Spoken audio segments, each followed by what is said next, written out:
नमस्कार test of Odisha रे आपण समस्त को मो तरफ अनेक अनेक स्वागत। आज आम बनइबा निम्ब पत्रर गोटे रेसिपी जोटा कि खाइबा भल लगे सहित यहाँ देहपाई बहुत भल होता है।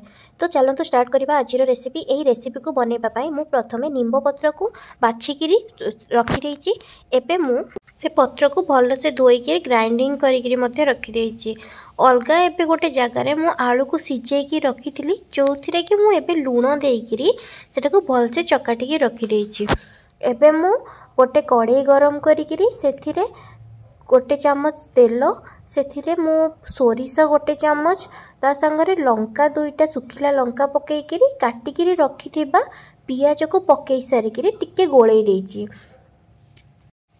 एबे से टिके हलदी पकई सारिबा परे एबे मु ग्राइंडिंग करके रखिथिबा निम्ब पत्र को से पकईकरी किछि टाइम पर्यंत गोले देबी। तो एटा तले लगी जावाई मुझे टे कंटिन्यू गोलेबी। तो यहाँ से पर्यंत गोलेबार अच्छे जो पर्यंत यहाँ पूरा सुखी न जाइए पूरा निम्ब पत्रटा पूरा भाजी होकर ड्राए हो पर्यंत आम से भाजिक रखा। तो मु गैसटा स्लो फ्लेम रे रखी मझे मझे भलसे टे गोलौची ना तले से लगे। तो एबे देखंतु आग ठारू एबे पानीटा टिके सुखी आसुची एटा आउ टिके भी भाजीबार अच्छी आपण गैसटा को बहुत कम रे रखिकी एटा को भलसे टिके किछि टाइम पर्यंत भाजिकी रखिबे।